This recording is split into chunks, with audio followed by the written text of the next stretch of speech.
This is Rolling to Die, episode 164, The Blood Saints, Broken Honor, Part 2. Hit it, DJ.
Right, hello, guys, girls, and world.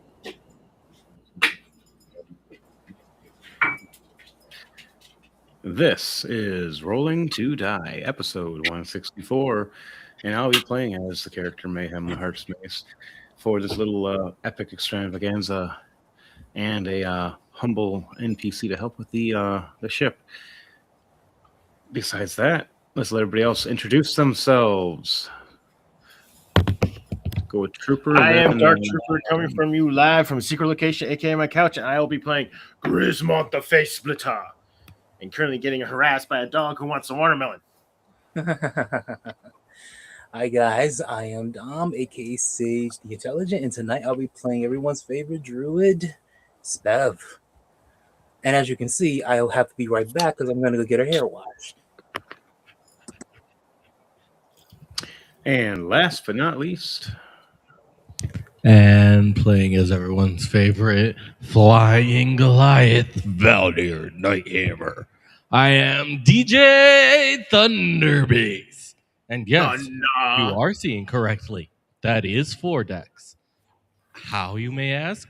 Well, this is the poor man's 4-deck unit. Because he's awesome that way. He's just awesome. That's why.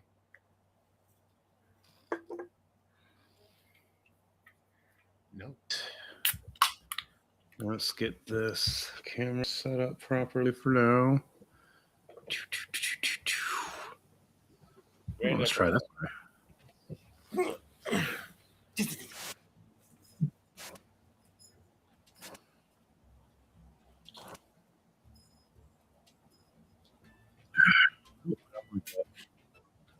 If I had my phone on me, that would.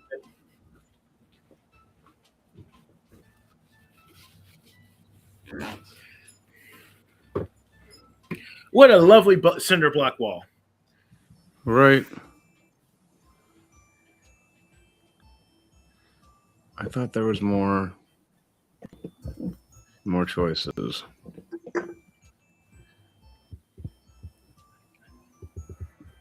There it is. There should be one that has us on the map. That is true. I could do that one. That is right here. Load. There we go. Now we're in the water.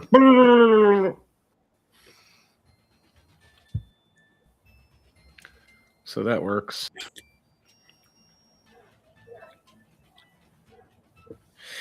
All right, so for guys, girls, and squirrels, before we start off where we last left off, I need everybody here to roll 2d20 for me and tell me what that number is.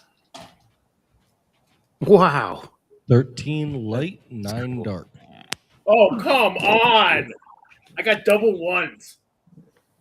13 light and 9 dark. And you got double ones, Grismont? Yeah. You know what's funny? I got double 20s.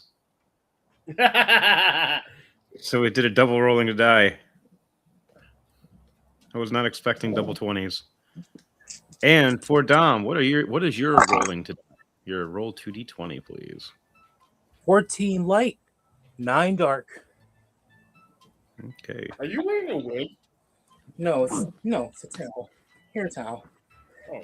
Went to get my hair washed real quick.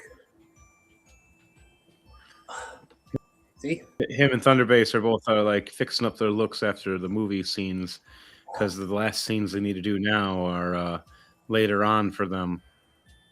I still got to keep my look until after my last scene at the end of next month. Yeah, it's been a 2 to 3 month progress then you finally get to say it's about time.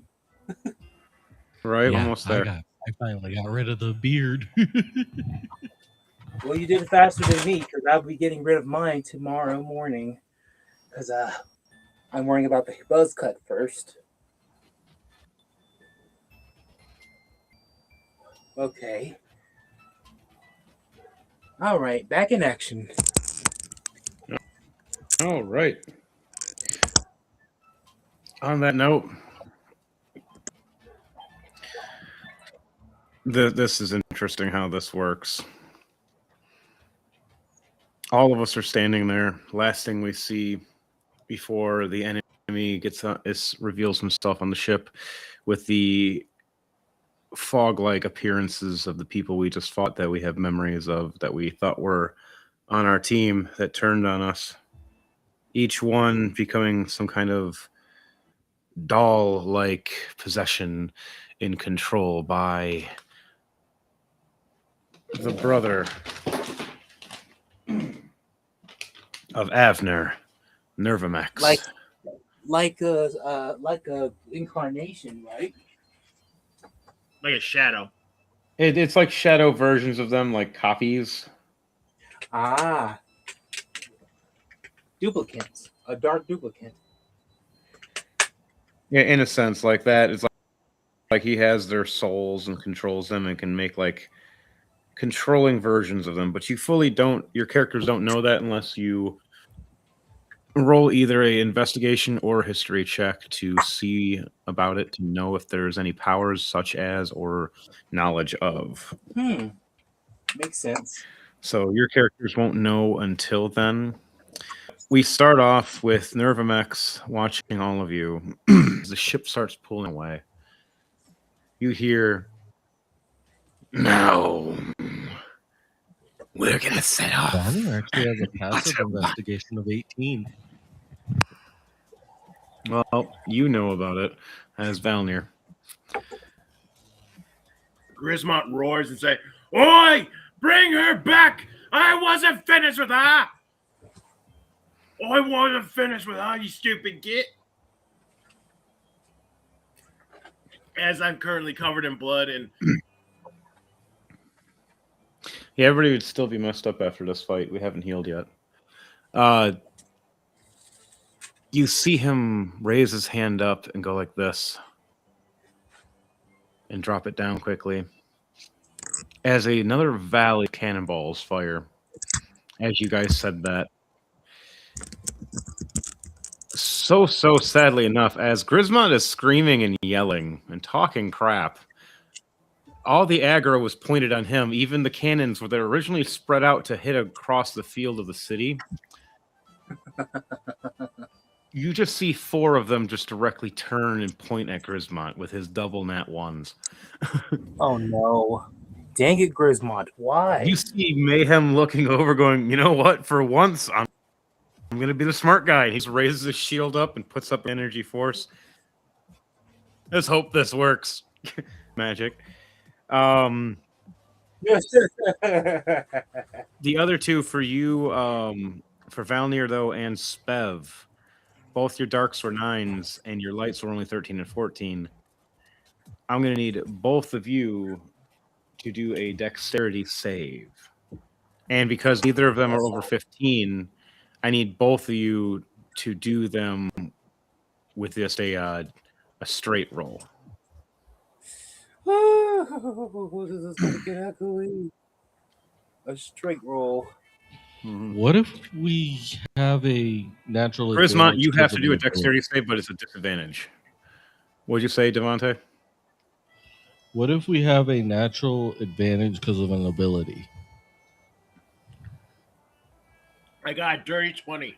16 plus 4. Because I have danger What sense, is which gives me advantage on all deck saves that I can see while not blinded, defended,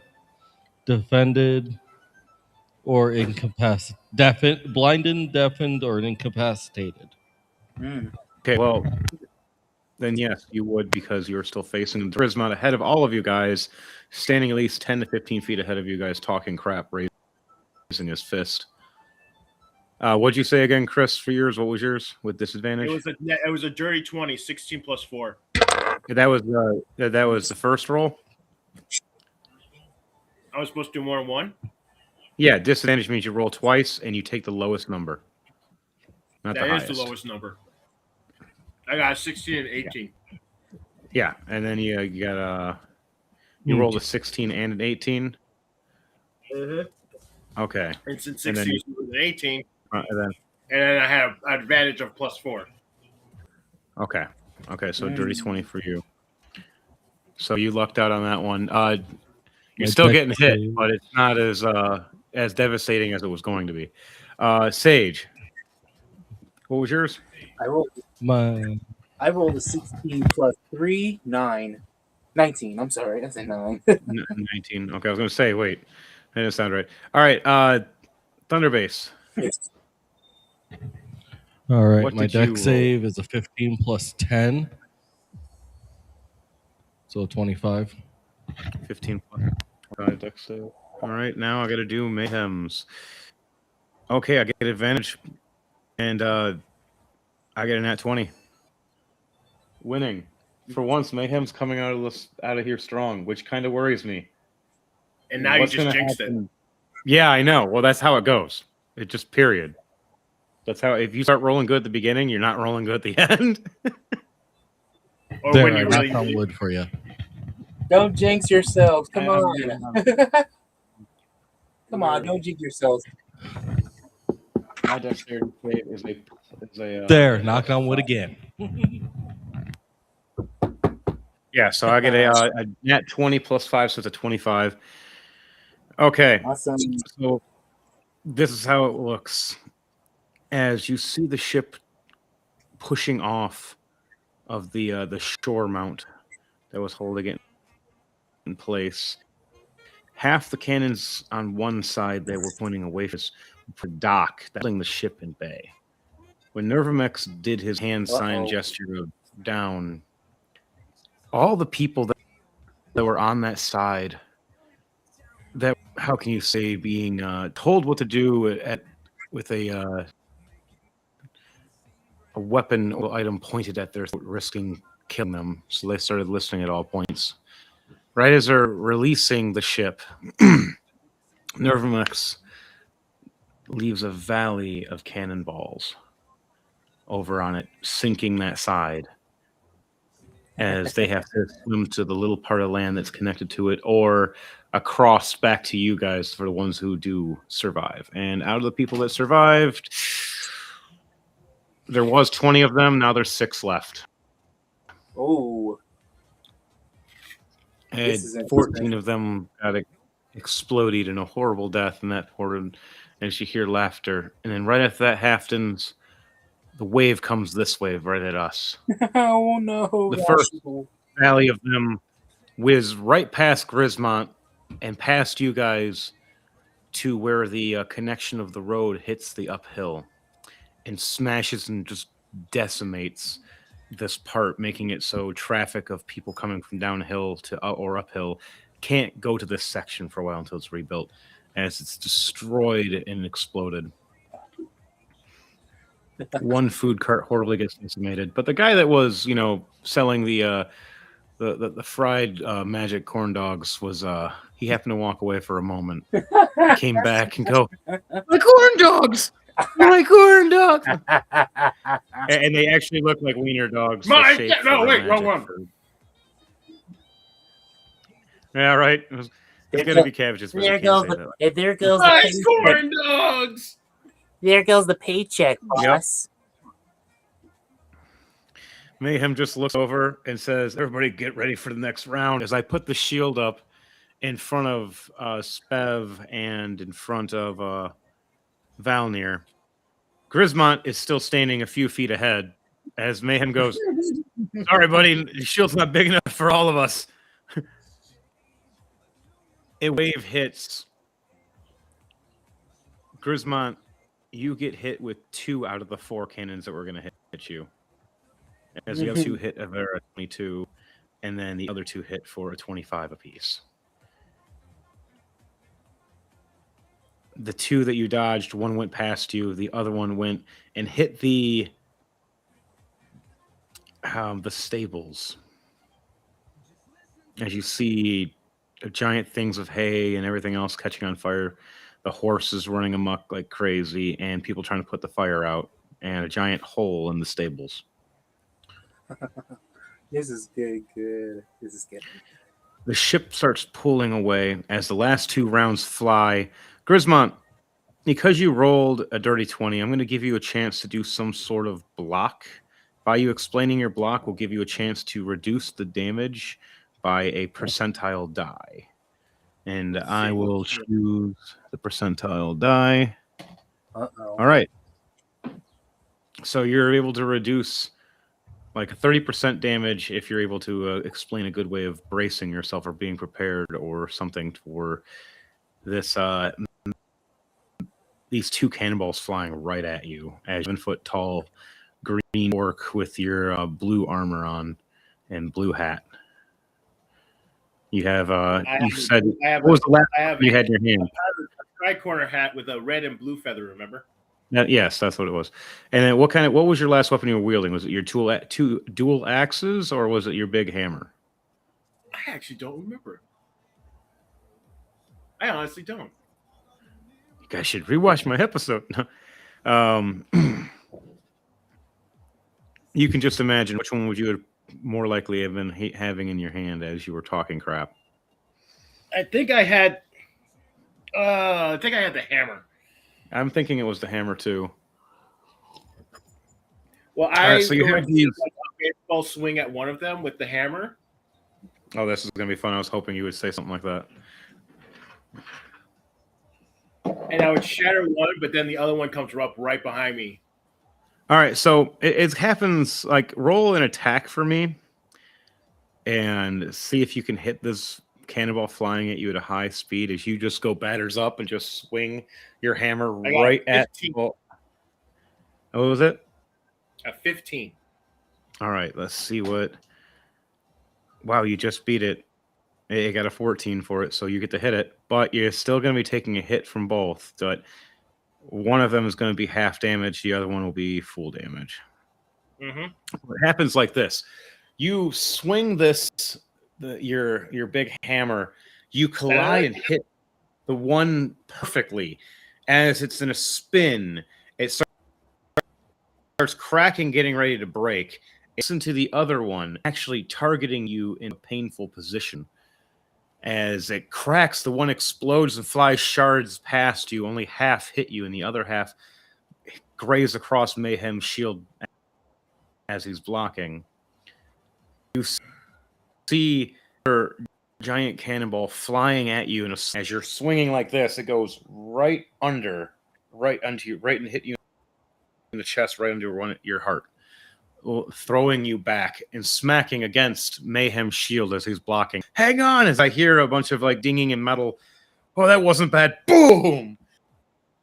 We get hit really heavy by your giant flying body, and we slide back as we brace with the shield. Oh my god! You take Okay, that was 20.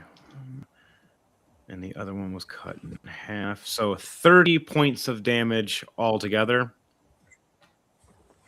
It was going to be like 45, but minus the explosion for the hammer hit, and then taking half from the original roll for that one. So 30 points of exploding damage, launching you back, hitting the shield, which gives you an extra 3 points of bludgeoning damage.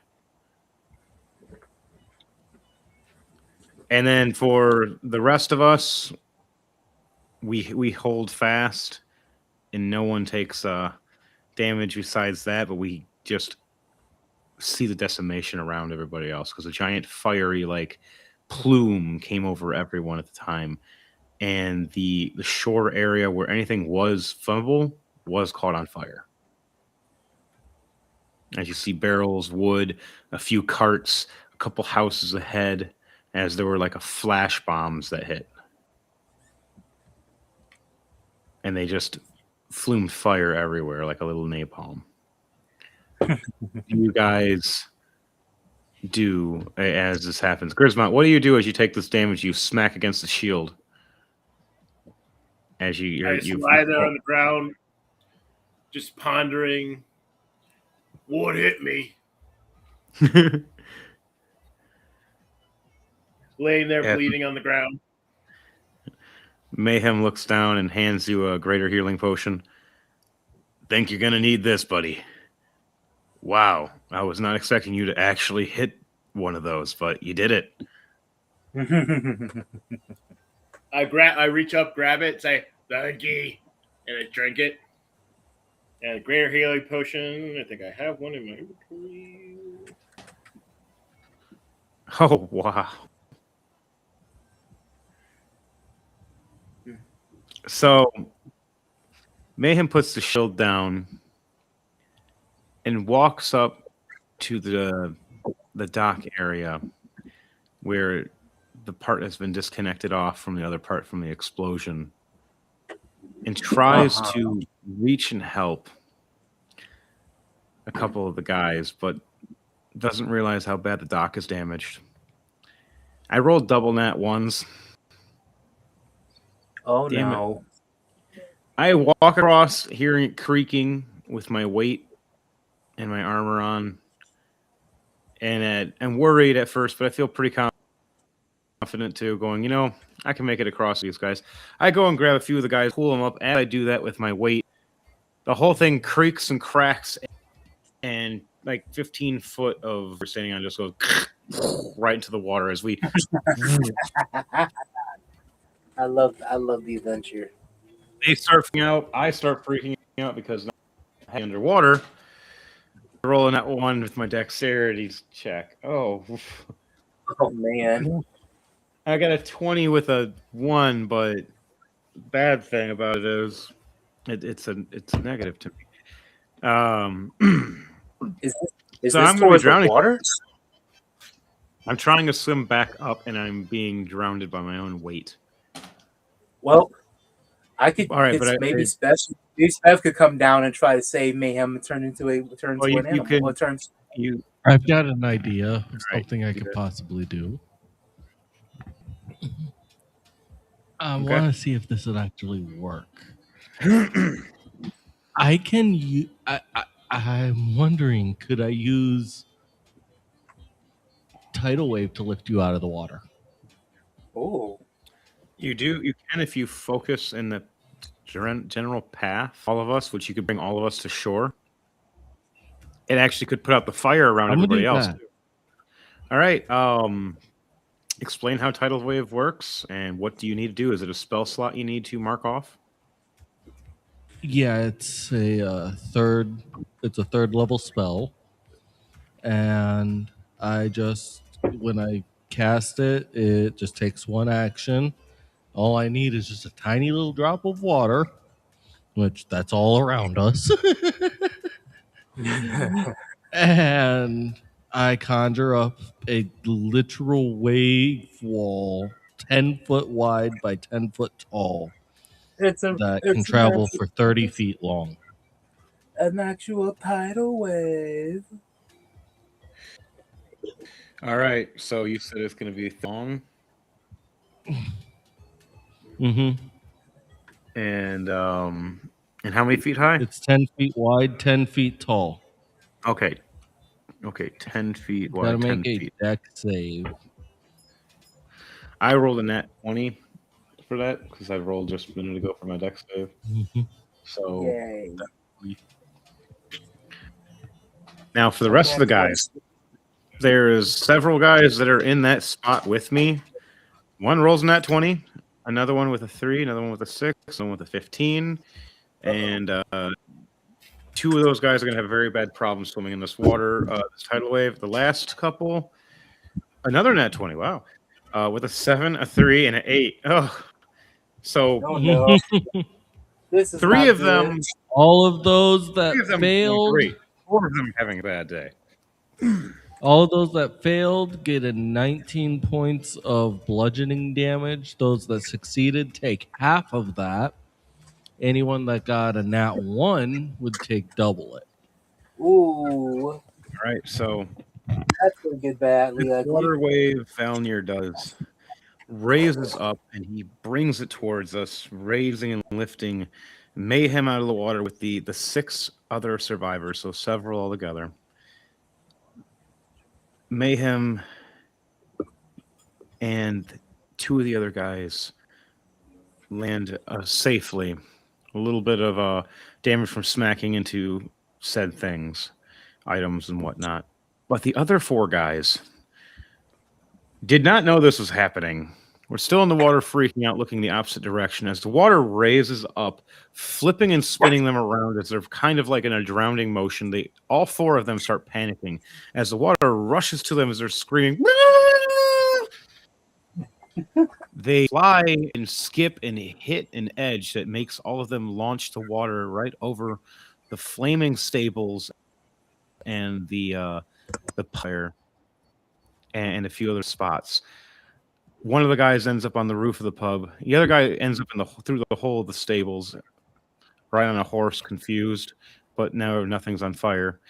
The other 2 guys, see, that guy had more than one cart for his magical corn dog stand. That one got hit too, and just flipped over, and just magical corn dogs running around everywhere. And the last guy flew right into Grismont. As Grismont looks up and just sees a dude flying right at him, and splat. What do you guys all say and do when you watch Falnir do this? As it puts out the flames around the area as the ship is going and pulling off and heading towards the ocean. What do you guys say and do? As Mayhem's getting up, walking towards you guys, soaked from head to toe. Spab was like, enjoyed your bath. Enjoyed your bath. You know, I don't always need a bath, but that was one salty bath. I tried to save the Well, guys, but they needed saving too. Thanks, Valnir. The hell. well, look on the Well, bright side. it was either do that or you drown. You and everyone. Spev laughs as she looks at Mayhem and says, "Look on the bright side. You have your bath, you're squeaky clean, and you got your electrolyte from the salts. So there's that." I just look at her with this Did raised you eyebrow, swallow some of that? towering her, anime style, with like this like shadowy gloom looking at her like, you know, not wrong. I turn my head and just snuff away, turning back into a human from my werewolf form.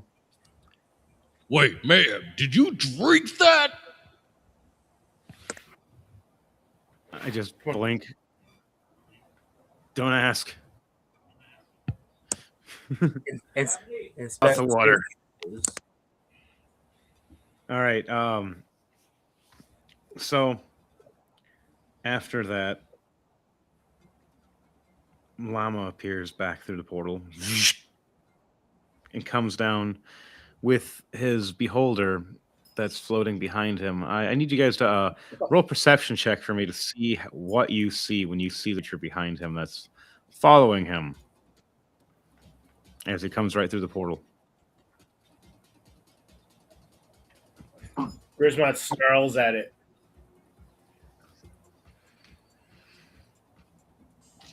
Perception check. Wow, nat 20. Sweet. All right. Not expecting that many in the beginning. Mayhem looks 15 over. plus 1, 16. Okay, 16. We'll get Sage in a minute. What is nat 20 plus 8? I have a natural 15 for perception. Okay. You guys see this beholder come out of the portal, but oddly shaped, like it's been llamified. Instead of it being circular like most beholders are when it comes out, it seems more potato shaped. And its eyes are more cartoony instead of scary looking. And this big giant eye with, you swear he has a glasses, like one eye glasses on its head, and a top hat with a mustache. You would swear you just, in a blink of an eye, anybody would have saw Mr. Potato Head, but they've seen a Mr. Potato Head beholder. In fact, I'll show you exactly what he looks like as he comes through the portal following Llama, as Llama originally gained control of a beholder.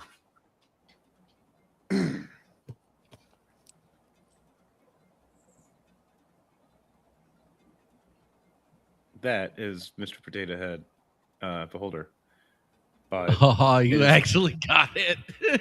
yes. I said I was going to get it. And it's going to be Llama's Mr. Potato Head. And this is perfect. Does it actually change out the limbs? Yes. The that lips, is so eyes, cool. An actual Mr. Potato Head beholder. it can become Mrs. or Mr. Potato Head. And it has a purse and glasses as well, and a tongue. Can you still store stuff with that?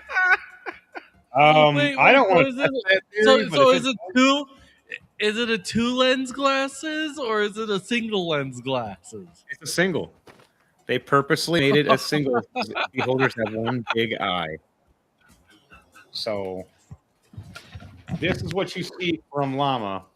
And it comes out of the portal, and this creature follows behind him, and an attack llama follows behind him as well. You saw standing up on all fours before the portal, but when it jumped down and seen people, it went on all four. It went from 2 legs to 4 legs, started walking on all fours instead of acting like it's. And on I've 2 got to legs. roll for the hands now. Oh yeah.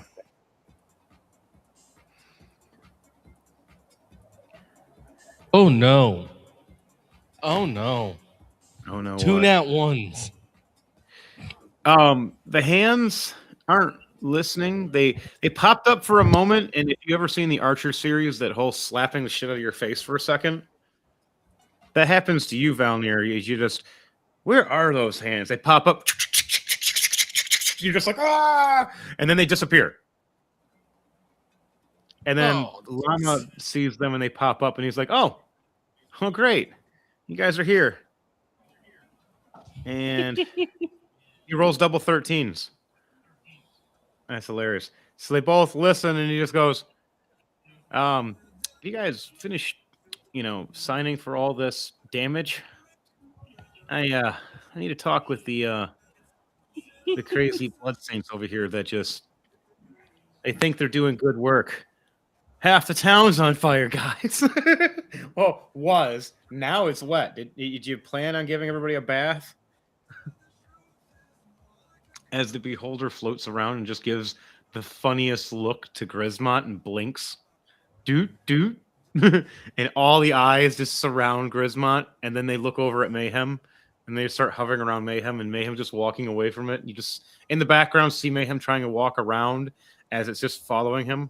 He's like, get away. And it just starts chasing him. So as Llama's talking, you just see this in the background. Big buff guy in armor, or in purple armor, a shield, and a mace being chased down by a Mr. Potato Head Beholder, just trying to look at him. What He's like, "Stop damage looking did I at me!" get from my hand slapping me? What damage did I get from the hand slapping me? 3 damage from one, 2 from the other, so 5 altogether. Each slap was like 1 point apiece. As one slapped you 3 times, one slapped you twice. Jeez, now I'm down to 36 HP. Llama looks over and goes, "So we're gonna need you guys to go get Nervamax. Like, I've been dealing with him ever since you guys thought you killed him.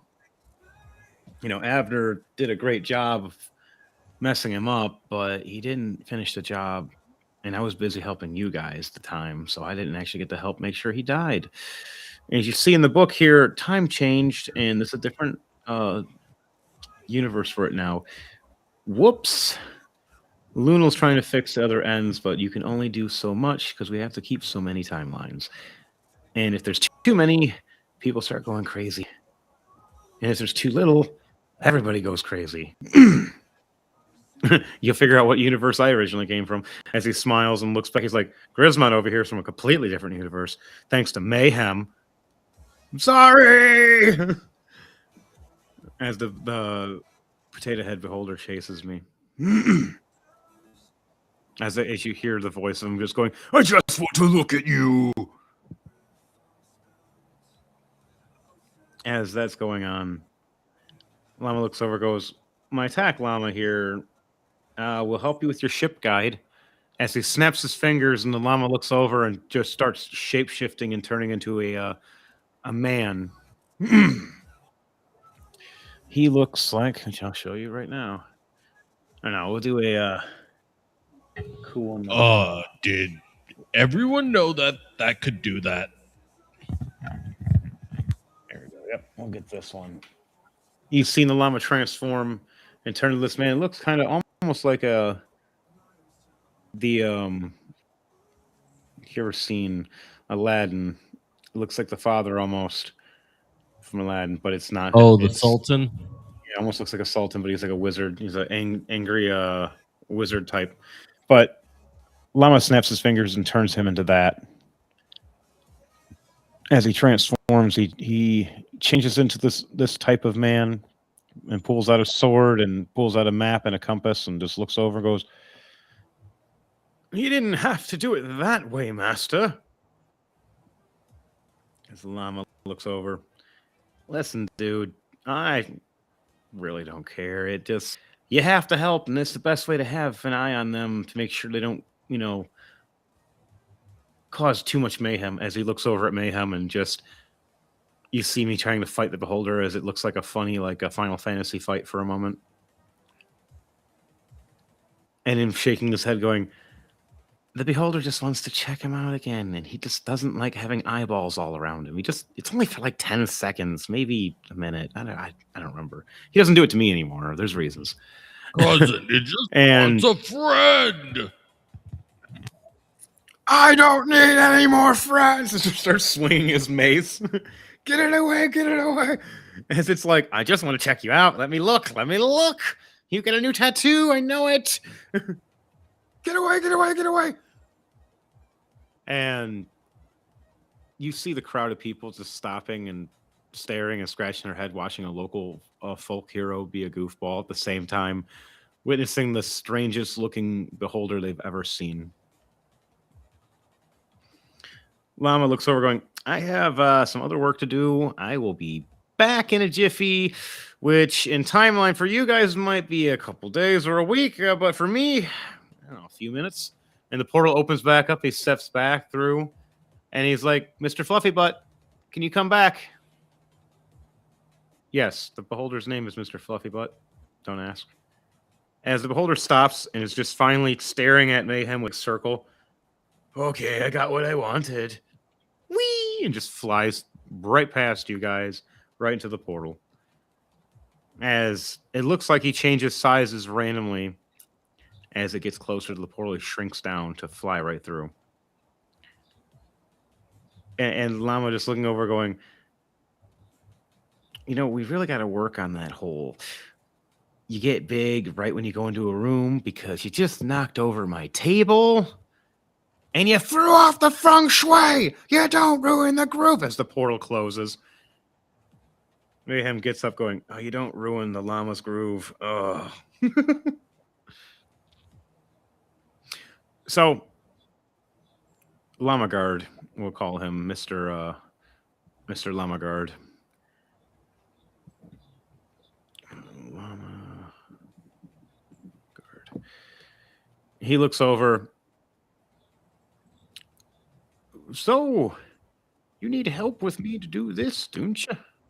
And Llama will pay me later, but for you guys, I help you with the ship, and I get to be a human for a while. Why are you guys so hairless? Why do I have the most hair with a beard? And why are all of you... Never mind. As he opens up his compass, and he looks forward at the one ship going, we can purchase this one. As it's like, come, we'll go. And he's waddling with his little feet, wondering in the back of his head why Llama turned him into a short, fat, old man with little legs and little arms. Where he's, you could say he's like a dwarf almost. Or say he is a dwarf. I had the height of him. A dwarfish old man walking, rattling his feet as fast as he can towards this. Looks like a floating ship that's just in the water just barely. Like maybe like a foot of it is actually in the water, and the rest is just hovering as the waves crash up and down it as it waits at the bay. Like if everybody wants to, if you have a natural perception over 15, you can see it naturally. If not, if you need to, you can roll if you want to see anything unique over 20 on this this little like medium-sized ship compared to a large ship that just flew past. I don't even see it, even while rolling. I only got a 6 + 1, 7, and I only have a passive perception of 11. I can see the ship, but I can't see any detail because I have a passive perception of 15. Well, passive perception is at least, you can still see the ship, but that's about it. You just see the basic. And if you didn't roll anything higher than a 15, you're not seeing much besides the ship itself. All right. When Sage comes back, he will let me know his roll. Mayhem is a 10 plus 8 for perception. What is my natural perception? Passive perception is 18 as well. Wow. My passive perception is 18, and the perception I roll is 18. Okay. I'm glad they put that in the front page now. They keep shifting that on the D&D Beyond. One day it'll be more understanding. I love it, though. I love the D&D Beyond app.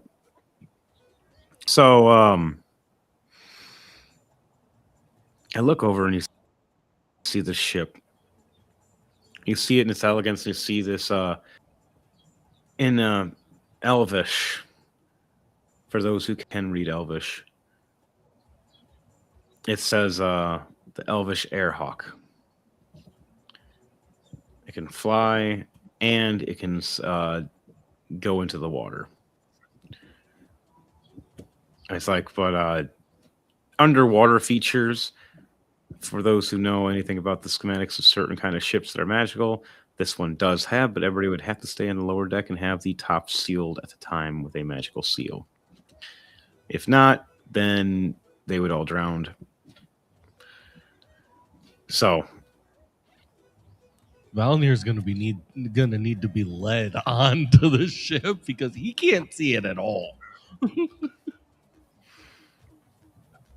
as we're getting ready to walk up to the ship, the sun hits just right and hits Valnir in the eyes, blinding him for a short period as we're walking on the dock, getting closer to it, where Mr. Lamacan, he walks up and helps and guides you. Come on, this way. Are you blind or something? I know the sun's bright, but it's not that bright coming down. As Mayhem helps guide you as they walk. I'm a nocturnal. A good thing the sun's going Yes, I'll down. follow Fred.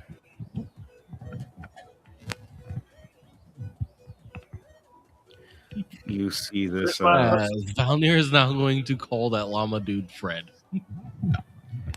As he Griswold just stops looks and looks back. at you and goes, how'd you know my name? Griswold just looked at the guy and grunts Wild and guess. starts limping towards the ship.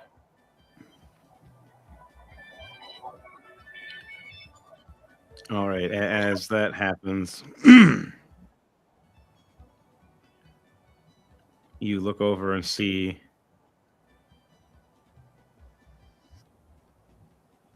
that as Mayhem looks up to the his green pendant and it glows, and he goes, interesting. He hits the pendant as it opens a portal, as all of you are heading towards the ship, right as Mayhem stands at the entrance. Lunal through the other end, talking with, lo and behold, for those who have a passive perception of 12 and up, you see Crom Tombcrawl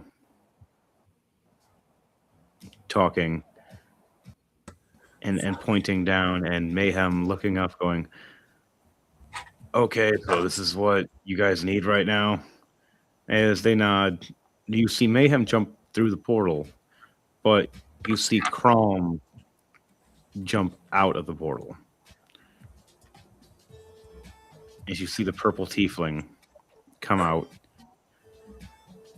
and she looks over at all of you. I need to roll a stealth now. Uh-oh. Oh yeah, you pissed off Crom with Valnir. Oh, boy. What did you do? Oh, then I need to roll 2 stealths. Oh, no. What did you do? Valnir's stealth is a 13 plus 4, 17. And our surprise character, Uh-oh. a 14 plus 6, 30, 20. It's Okay. hidden. He will pop Crom's- out when needed. Crom's perception check, looking at everybody, is a 17 plus 8. And she, let me double check. Is that hers or is that Mayhem's? Her perception is 17 plus. Where is. Wow, that's weird. Why is this flipped around this one? Plus 4, so that's 21. Okay. And she sees and looks at all of you guys, even the ones in the shadowy distance, gives a dirty glare. And she comes down. Okay, everybody. Mayhem has to do some fighting deeds, you could say. And Lama and Luna will need him. They need a muscle, someone that can just die and come back. Don't worry. But you guys need a healer, and Mayhem is not a good healer. He can help you only a teeny bit. I'll help you more. We'll make it fast, Purple Girl. Oh, good. Another girl on the team. At least I won't be surrounded by a bunch of dicks. As she looks over, going, and the green man. Griswold and just grunts because he's just nods and grunts at her. As she says that, Well, she grunts gives with this the dirty sound of her because you can't see her. That's true. He I can't see her. What he can see her armor, this floating like goldish armor, black hair, and then she sees red lips talking, and then you can see the mace and the shield. Like he can see the armor, but he can't see the wings. He can't see the skin. It just looks like standing talking armor, and it has like she has like her circle. Oh, like that girl from like that one girl from My Hero. Yeah, Or you just got the like or- you That's can funny. see like she herself, her skin looks invisible to Grismont, but you see only a couple pieces that look like they're not. But for the rest of us, we see her as is. As she says that, she stops and looks over and sees Valnir and goes, "You know, that is the only thing that was not discussed. If I seen your ass again, and whoever hiding friend you have over there, I can't see his face." And she just glows her mace. Don't. I'll help you. They took the soul of my husband, and well, I wouldn't say husband anymore. We ended our arrangement, and then this Nervamech showed up and took his soul. I at least owe him that to bring his soul back. Or put it to rest. Either one, as she shrugs. Okay. And she points over and does a mass word healing for everybody as you guys enter the ship. All right, you guys get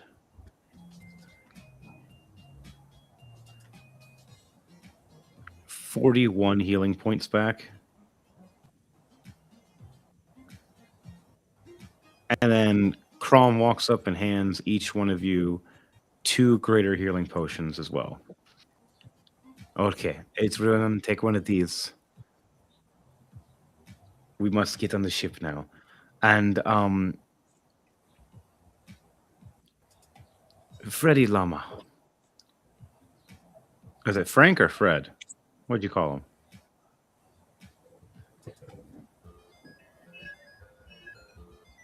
Called him Fred. Fred. Like Drop Dead Fred.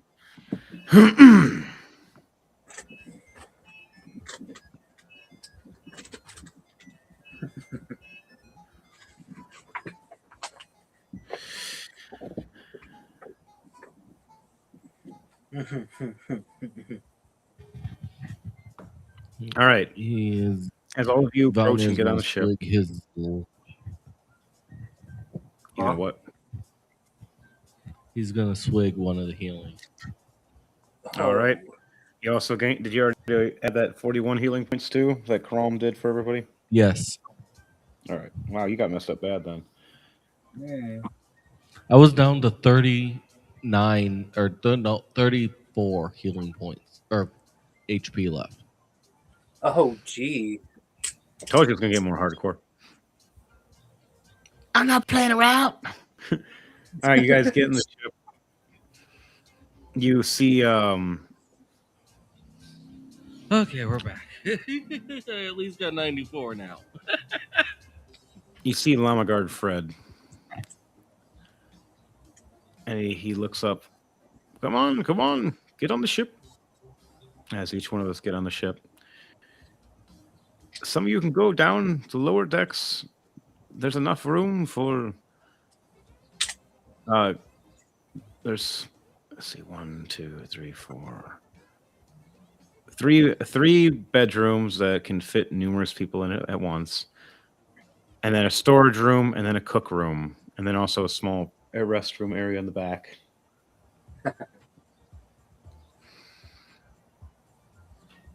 And then up top is where we can stand, and we have a cannon for firing.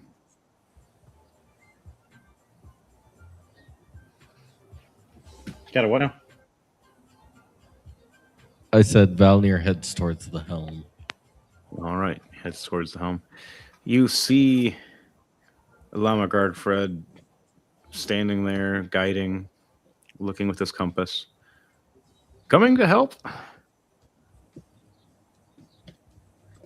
As you see Chrome standing at the front of the ship where the cannon is, looking at it and noticing the magical means of the investigation. So I'm going to do an investigation check. 15 plus 2, so 17. So I noticed magical means of a cannon that fires magical cannonballs, similar to the one that was firing at us, and that it can fire off depending on your magical saves, depending on your elements and what you want to use. But the cannonballs you still got to place inside, which there's a box next to it that looks like they change sizes after you grab them, as it's mounted in the corner of the duck.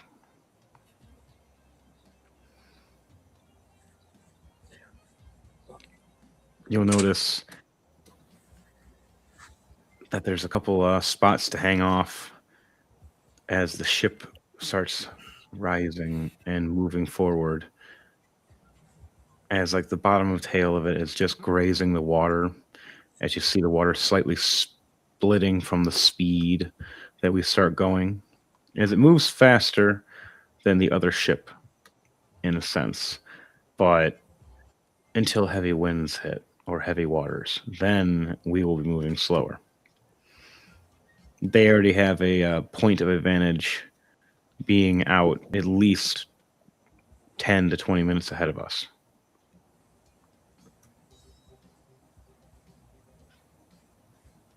So we barely could see them in a distance right now, even with a telescope, as we're getting there several miles ahead.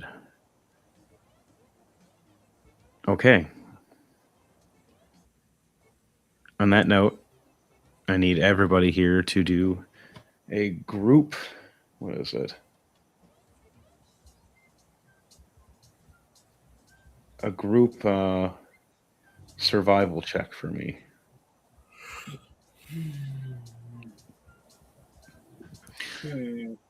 And before you roll your group survival check, to know if you have advantage or disadvantage depending on what you're doing for your survival check as you're checking around. You have Crawl making sure that here. You have natural advantage. That works for you.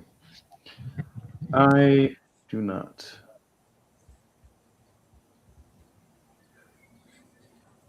Chrom's going to make sure that things are strapped down up near the cannon area. What are you guys doing? Grismont goes over and looks at the cannon. All right. And goes, it could be more orky. Spev becomes a finch, transforms to a finch, scouting around the ship. So you're a little bird. Just flying around the ship, just scouting the ship. Valnir is just getting himself acquainted with the helm. Do that, and Lamagard Fred shows you what to do. He shifts off to make sure that the sails behind are going the right way, so everything goes good, and he checks the magical orb that's helping it float. You see a little flinch flying around. Now I need everybody to do their survival check. I did a 17 plus 10, so that is a 27. My Valnir did a 14 plus 7, which is a 21. And our special guest, he did a 13 plus 9. Okay. Spev has a 15 plus 8, 23.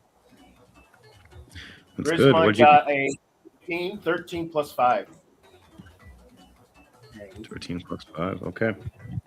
All right, everybody passed. And let's see for the Sarlama. Double 3, so it turns to a crit.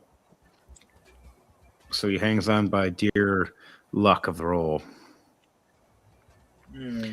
All of you move forward smoothly as the water splits. The skies are smooth right now.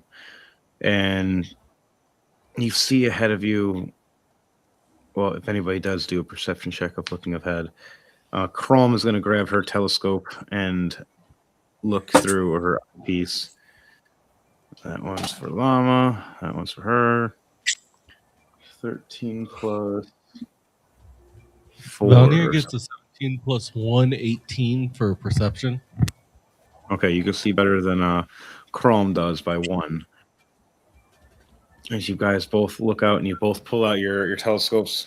We do the Pirates of the Caribbean thing where I pull out mine looking, it's little, and you pull this bigger, longer one, and I'm just looking going, really? Really? Then you pull out pair of binoculars. Yeah, I pull out little binoculars, and he pulls out these big ass ones, and I'm like, damn. That's what size happened. difference. I need larger. Yeah, so she looks down, going, "Jeez, it does. Holy shit!" She looks back up, bigger than a panda. You look ahead and you see the back of the other magical dragon ship that's heading ahead of you. It's still moving slightly faster than you guys, but you caught it for a short moment as it looked like something slowed them down, or they slowed down on purpose. Now I need everybody here to do another team survival check.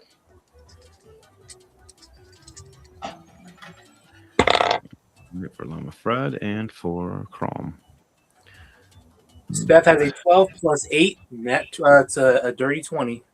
I got an 8. 3 plus 5. Oh no. Valnir has a 10 plus 7, so 17. Okay. And our secret dude, nat 20 plus 9, 29. All right, and I got a 16 plus 10, so 26 for Chrome. And for Lamagard Fred, it is a 13 plus 8, so 21. Okay. We make it through, but you see clouds erupting and the water raising, and you see like on the distance as you guys are going through, there looks like there's like a small little breach of small little islands in the middle of the ocean that just don't exactly make too much sense, but they're there. And while the sun's getting lower, there's lightning striking as the clouds are starting to come in and the rain starts hitting across you guys.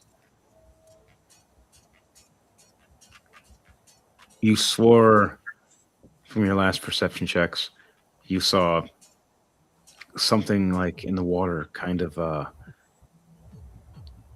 big and bowed, almost as big as the ship you're on right now, with red and blue. Like the blue faded into the water, but the red was like very prominent. And Valnir, investigation of 18. Can I see what it is? Griswold points out to the storm and goes, "Storm ahoy, Captain! Boss!" You call me whatever you like, just don't say hello for dinner. And for you, Valnir, what did you roll? I said for my passive investigation of 18, can I see it? Yes, with the passive investigation of 18, you can see. You see that you swear it looked like red claws. And then you swore you've seen eyes blinking at you.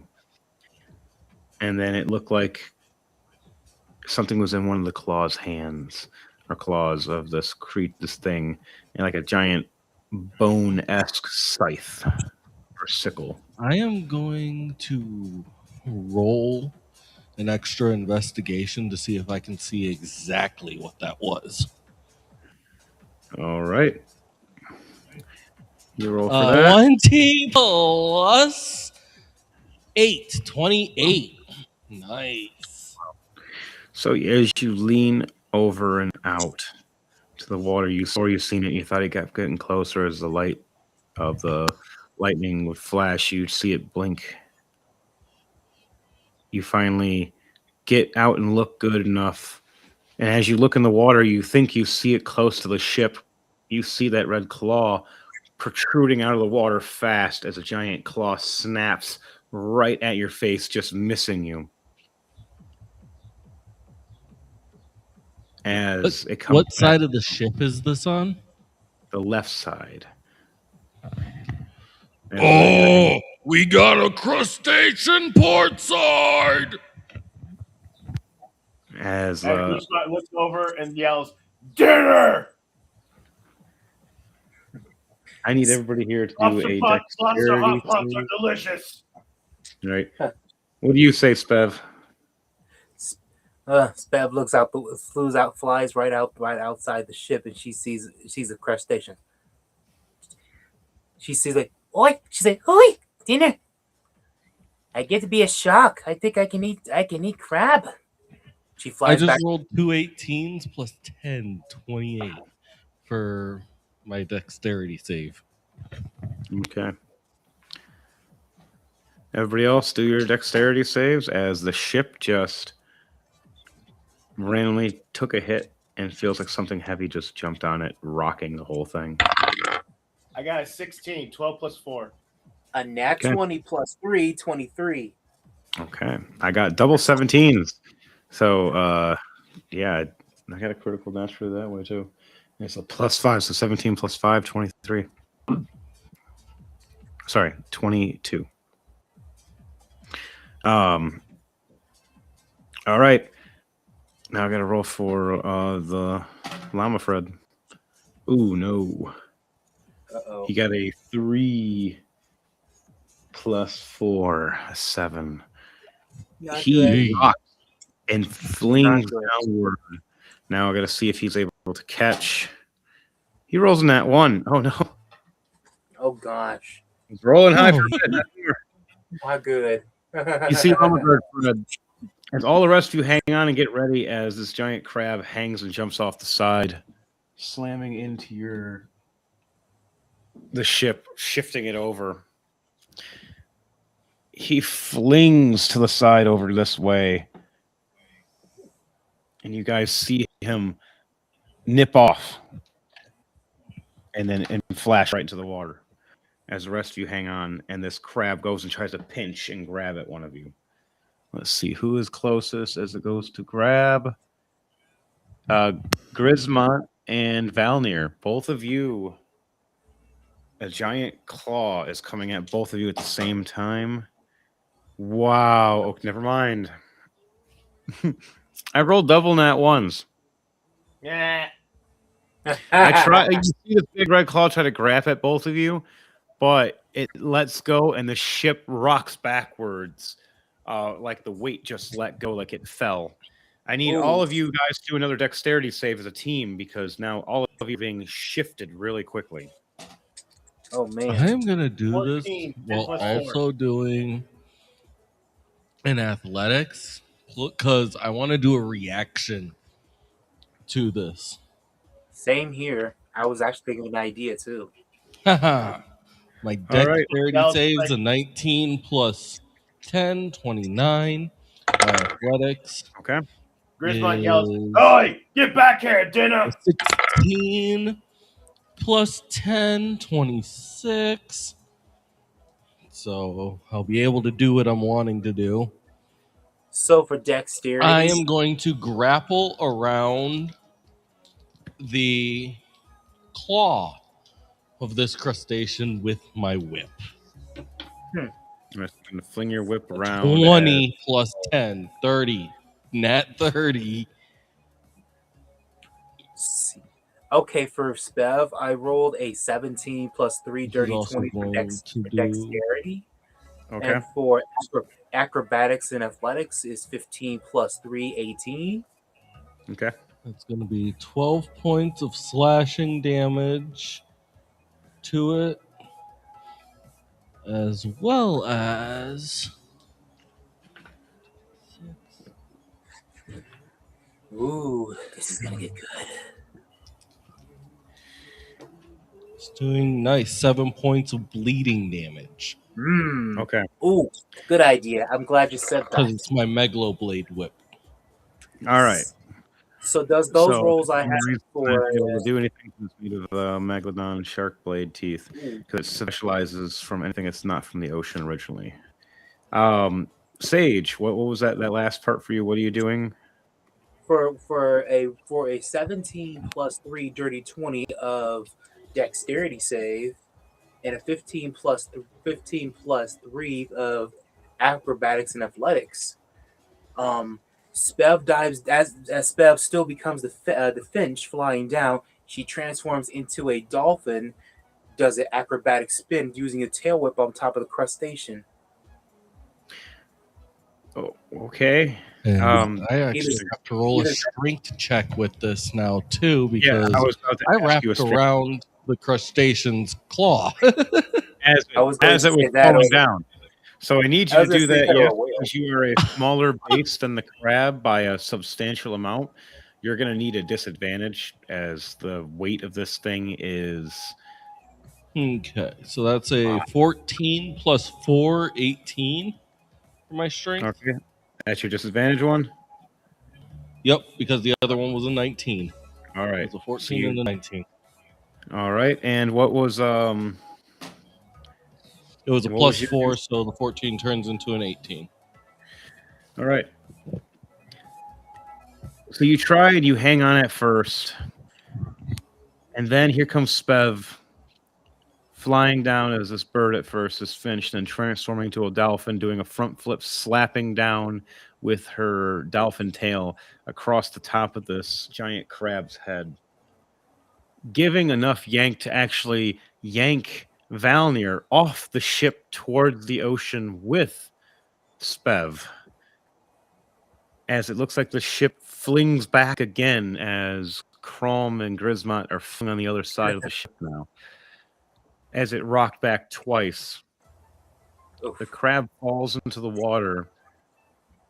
Valnir is flying right towards the water as the dolphin Spev. She has already hit the water after doing a spike slam. I am crab- going to do a dexterity save with a disadvantage. So it'll be a straight roll for me. I'm going to do that for trying to see if I can catch myself with my winged boots. Can I quickly go? A 10 run plus over? 10, dirty 20. Never mind. I was going to run over and grab his belt. Good save. I just start flying to catch myself. All right, you do that. Now you gotta do a strength check. Are you runs still to the hanging on to side the where the Megalo crab blade? was and yells, "Oi! Get back here, dinner!" All right, you scream that as Palm is getting back. Palm does a healing hands onto Grismont, healing him for 15 points. And then she gets up going, "Oh no, I hate crabs." And just does that just blatantly as she looks down going, "Look, it's already took 2 of our friends." Valnir, you are flying for a moment. You said you're hanging onto the Megaloblade? I released the Megaloblade from the crab's arm. Okay, I was just about to say, That's if you gonna- didn't, you're about to get yanked down more. Yeah, You so that's stop also and going to pull your- do another 4 points of bleeding damage as I yank it out. All right, you pull it and it dislodges with the magical effects you have given it. It gives extra bleeding as it cuts through, and it comes back to you, connecting to look like a normal blade again before going back into its sheath, unless you keep it out. And then, Spev, you're in the water I'm now. going to keep it out in the short blade, in the short sword form. Okay. Spev, does a 22 hit you? It does. The claw, you've seen it bleeding as you've seen the crab sinking into the water a little bit, but then you see this giant white-boned scythe-looking thing in its hand, swinging it towards you, slashing at you, doing 19 points of slashing damage across your dolphin body.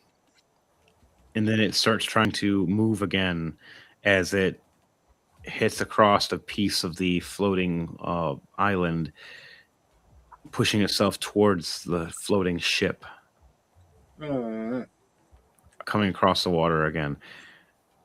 At this point, I'm going to need everybody to do a turn of initiative roll now, as it has turned into a base of combat. So each one of you got to do one thing or react. I got 16. 16 plus 4, dirty 20.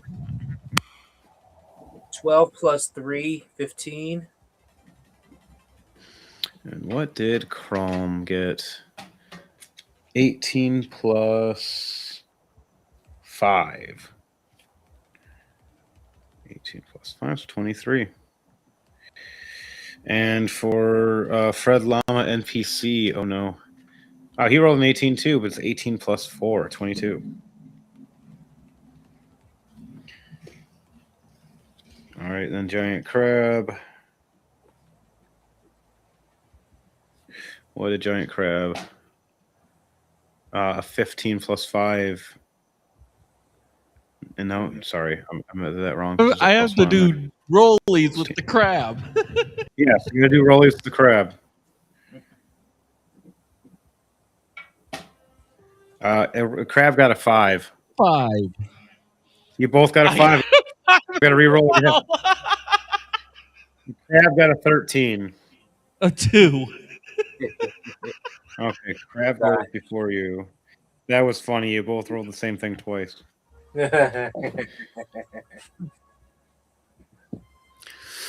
All right.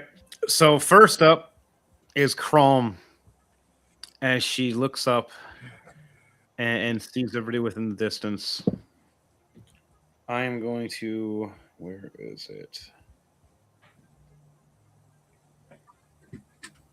Spells. Here it is.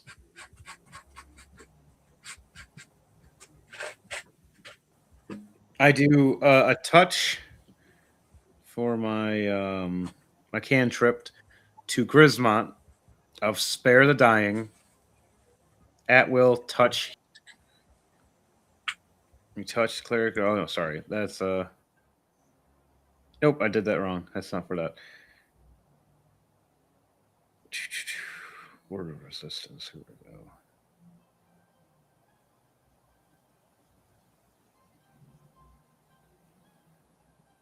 I'm gonna bless him. Sorry. All right, Grismont, I'm gonna bless you.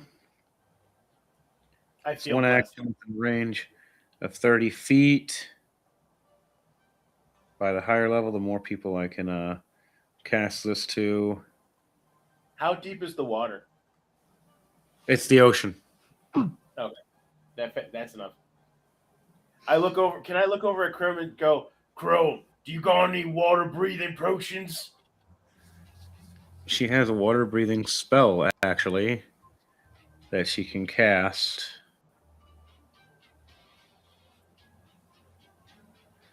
Water breathing. On all of us?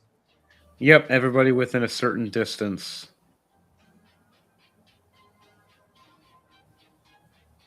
Excellent. Mass water breathing. All right, you got 24 hours that you can breathe underwater. The same thing goes for Devontae, and the same thing goes for Spev. Even though Spev can transform into water creatures, if she gets knocked unconscious, she won't, drown now at least. I look over and say thanks to Chrome, and I jump in. Jump in after the crab and say, "Get back here, dinner!" It's like, thanks, invisible lady. I'm not invisible. All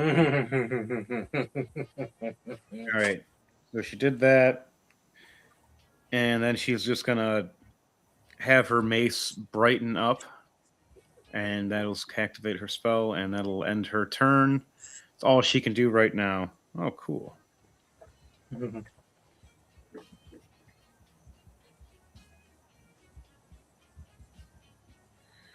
Okay. It is now. Wow, it's the NPC's turn. Llama Guard Fred. He's in the water. He gets the cast of underwater breathing from Chrome. Use a acrobatics or athletics with a 19 plus 5. He swims up with a 24. Gasps for air, even though he doesn't need it now. Looks around. Blinks as he sees the water, sees a giant crab snapping at you guys. Goes, crap. And I'm going to use his ability to levitate. All right, he's going to cast that. That'll be his ability. He starts levitating and heads back up using the rest of his movement speed to get back on the ship, and that's all he can do. He grabs the helm and gains control of the ship again. This is all I could do, guys. I'm sorry. It's this or we all go in. As the ship was leaning more and more towards the water before he got there. Okay. Now it is the giant crab.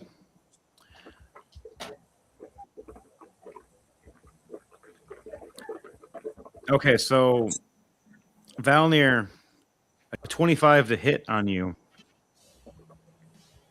As the crab launches forward, it flies right past Spev, making Spev. Spev, do a dexterity save to see if you spin out of control or not. As for Thunderbase, you're going to be getting hit with a dodge.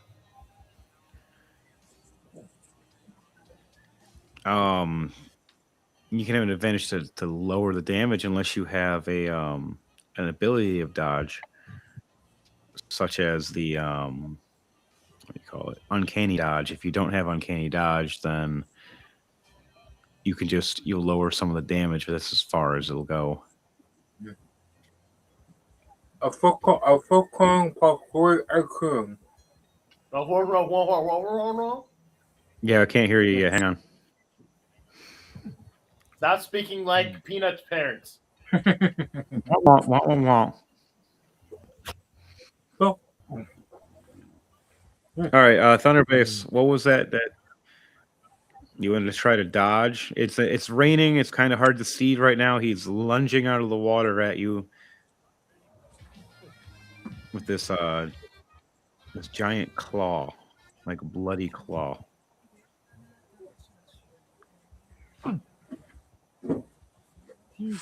I'm not.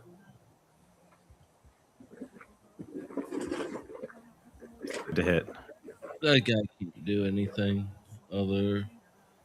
A 15 plus 3, 18 for dexterity.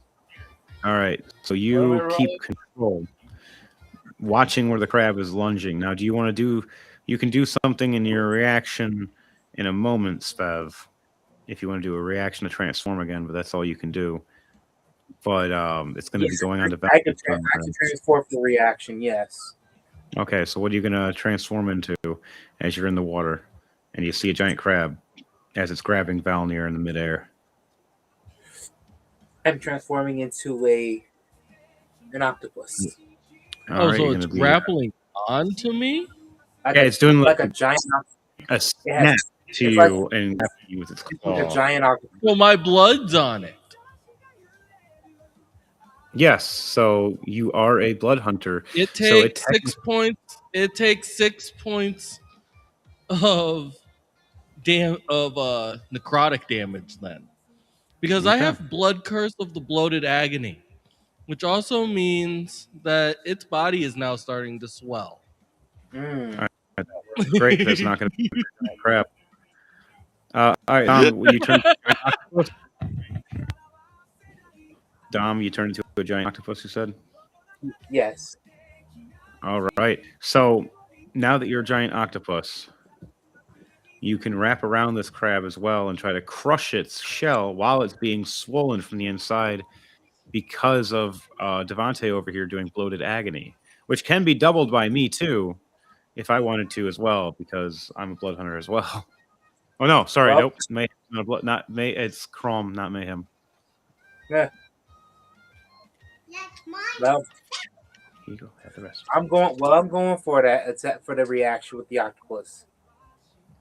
I'm gonna roll for strength check. I'm gonna roll for strength check for constriction of the tentacles. Tentacles. All right. Here for that in a moment. At 18 plus 2, dirty 20. All right, so we'll get to that in a moment. With you, we're making it so you transform right now, and you're heading towards the grapple. So we know that you'll be able to grapple it.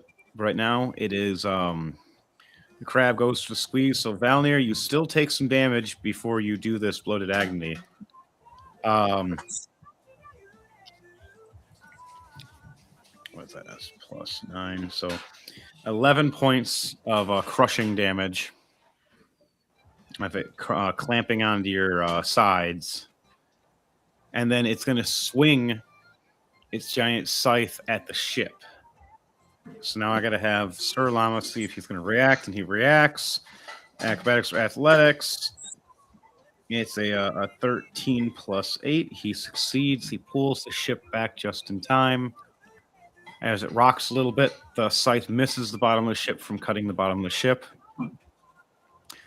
That's all the giant crab can do, as it feels its insides swelling as the pressure is increasing. Its eyes are starting to freak out a bit as it's realized that it's and if it has too much pressure, that the shell of its body might crack, and it doesn't want to die or be someone's dinner, as it hears a giant green man flying at it saying, but before Grismont gets there, Valnir, it is your turn. What are you doing as a giant crustacean grabs you from the stomach? Okay. Yeah, if I have it like this. First, Right. I am going to rage. You rage.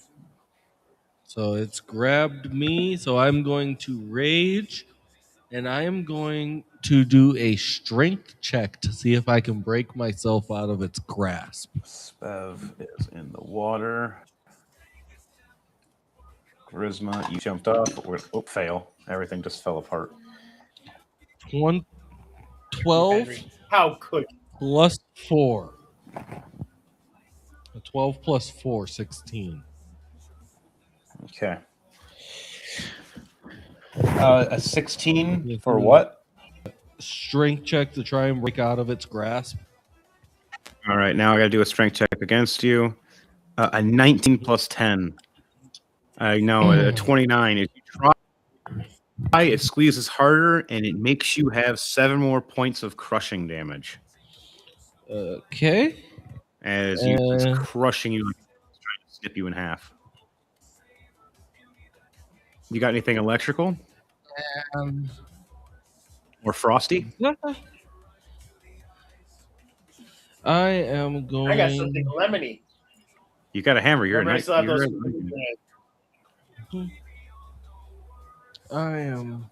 I'm trying to break out of the grasp so I can use the hammer. The hammer is still on my back. Oh, yeah. I got PCs in the finger if I'm going to eat it. Right. Your hands are above you up as it's clamping down at you, and you still can do stuff from here. But that's I am going to use poison spray. So I need you to make a Constitution save. knocked. A 5 plus 5, so a 10. Take 35 points of poison damage. You put your hand, you spray into the open wounds where your megaloblade sliced open parts of the shell, leaking its crab juices. You spray right into those holes as it feeds right up the crab and arm. Then I need it.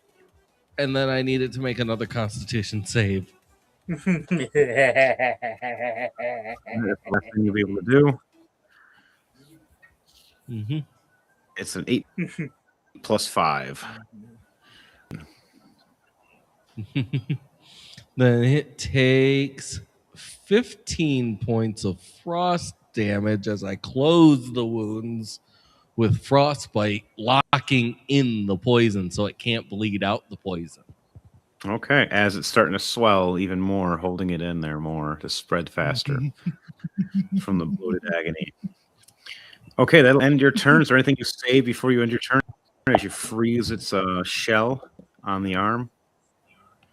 This is going to be one toxic balloon. Well, there goes going to eat it, guys. Grismont doesn't care. Well, actually, Grismont, it wouldn't affect him. He's the only one that can still eat it.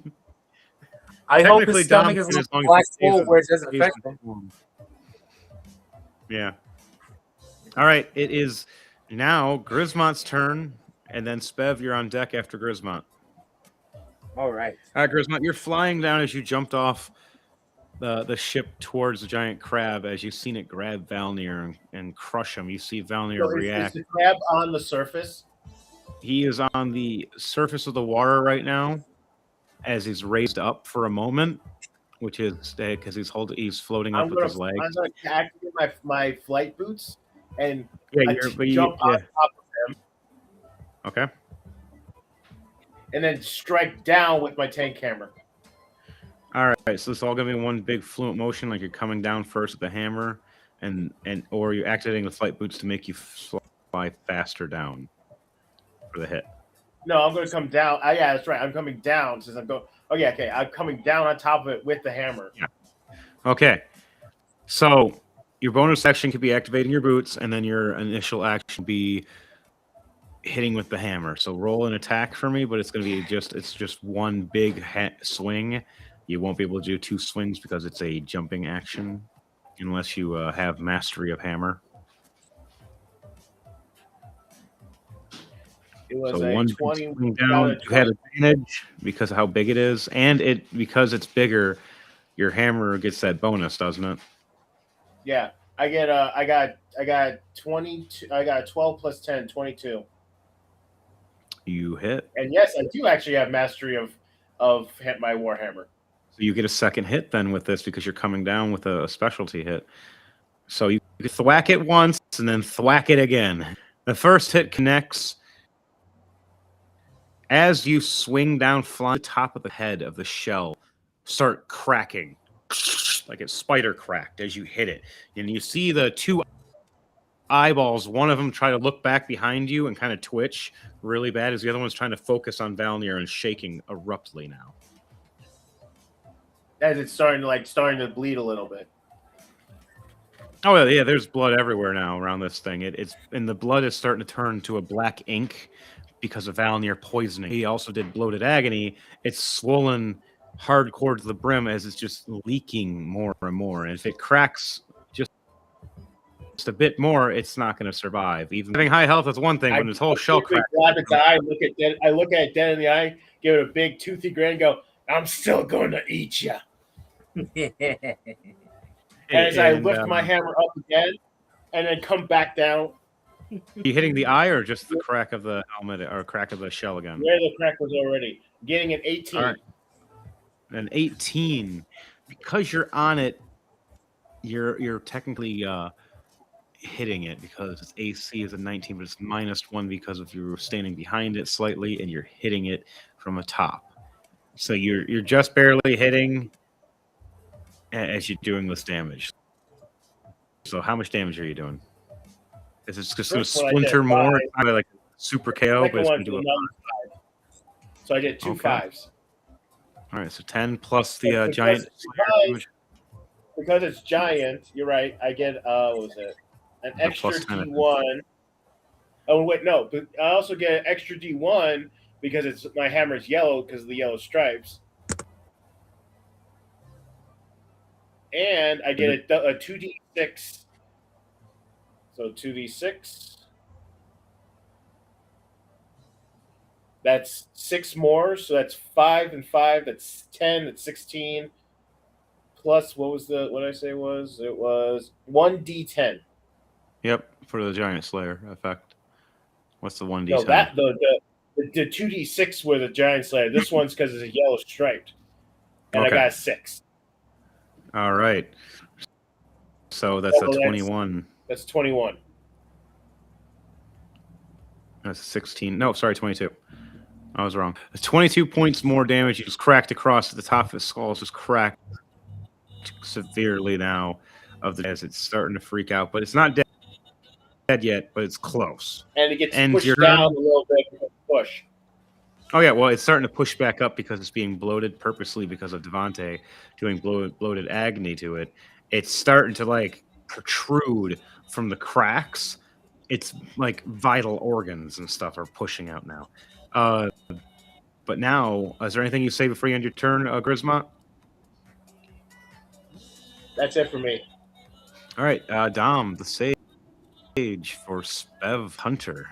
What are you doing as a giant octopus as you're swimming up behind this giant crab they just got the crap poisoned, frozen, and smacked the hell out of as you're swimming up behind it. And you said you're about to grapple it? Yeah, grapple it with using the tentacles to grapple it. All right, so you can use your giant tentacles to grab it and crush it and eat it, or just grab it and crush it? I'm gonna crush it. All right, you roll for an attack. You have advantage as you're going up behind it, so it's a sneak attack. As it's being completely distracted by Valnir and Grismont, as it does not know nothing is coming from under or beneath it right now, or behind it whatsoever. It has a green orc smacking it in the head, making it ring like a bell, and has this this Goliath freezing its claw and poisoning the hell out of it, making it blood. I am so gonna have some fun with this. All right. Hello, nat 20 plus 8, 28 to hit. Okay, so you grapple around this thing and you start crushing it. I want you to do a strength check with advantage, and I have advantage. Okay. You roll. Another nat 20 plus 2, 22. Oh, you're so lucky I had disadvantage because I rolled a nat 20 and a 15. You beat me by 1 point, even with my disadvantage. As you start crushing and cracking the base and body of it,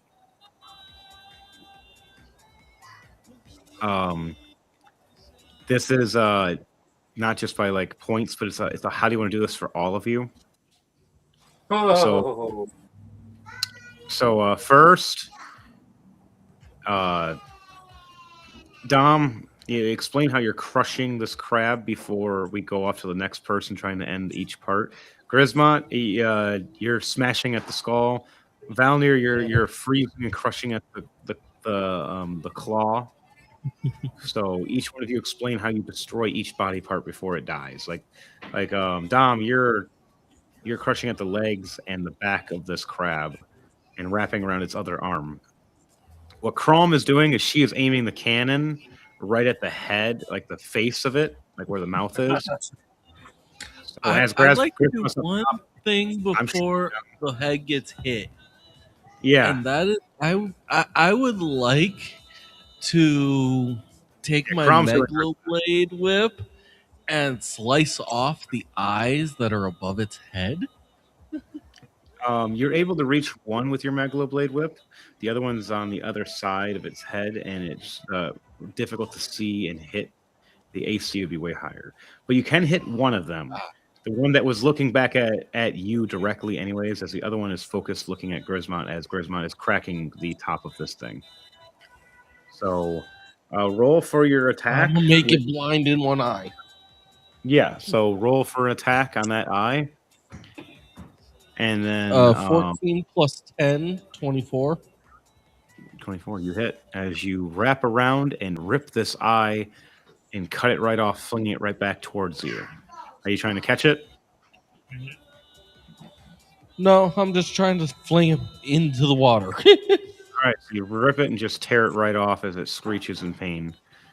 Doing 8 points of slashing damage and 9 points of bleeding. As you do that, it lets go of you on your side as the ice shatters, as it swells too much. It lets go of you as the arm drops to the water. Grismont, you get one attack to its head before Dom goes to crush it. So what are you doing? Ooh. I was going to cut after I was going to, if I had another attack, I would smash it open. I was going to cut out some of its meat for food. Oh, don't worry. There's going to be meat. You'll see in a minute. Then I'll just crush it again with my hammer. It's about to be splattered everywhere. You'll have enough meat. Oh yeah, Chrome is aiming the cannon right at its mouth as you guys are all beating the shit out of it.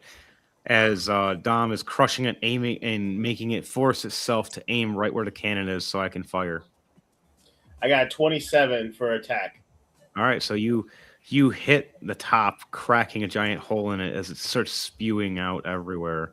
You start seeing the tentacles behind you of Spev as a giant octopus. Spev, explain to me how you're crushing its giant left arm and its legs and base before the cannonball reaches its mouth.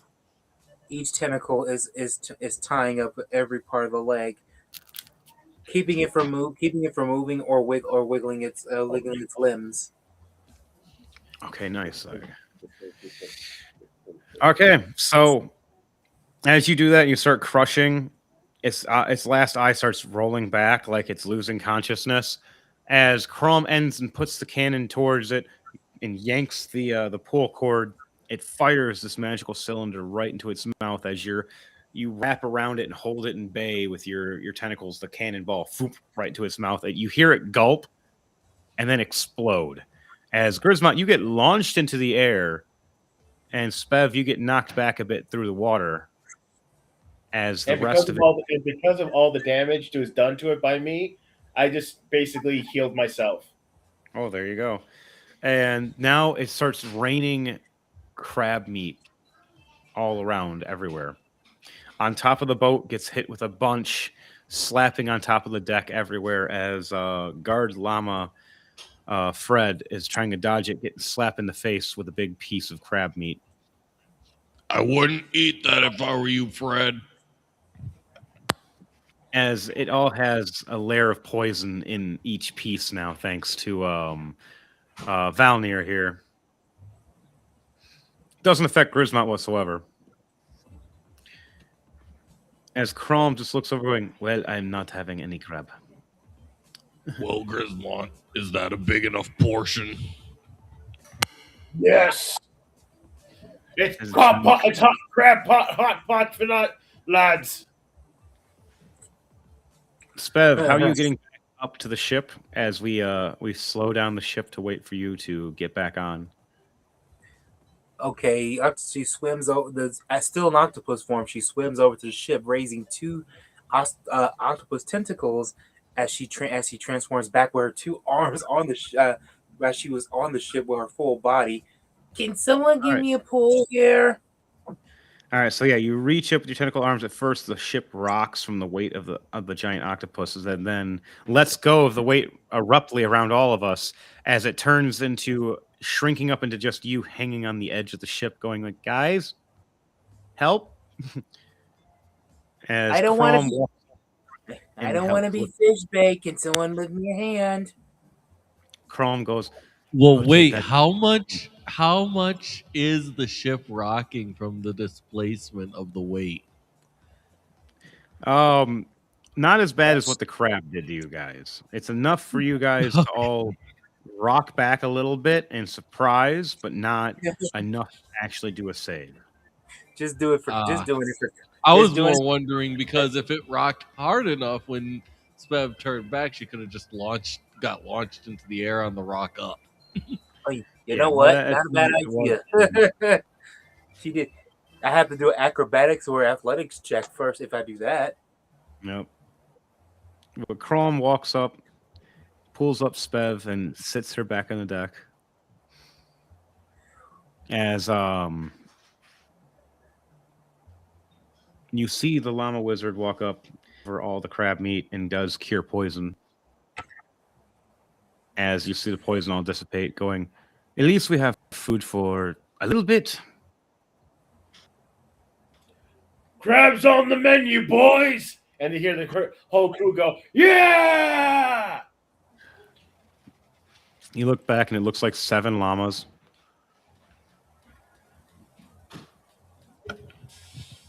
That crab really messed with the wrong crew. Spev belches up, and all you see was a piece of the crab's leg. Ugh. Crab legs are always the best part of the seafood. Not.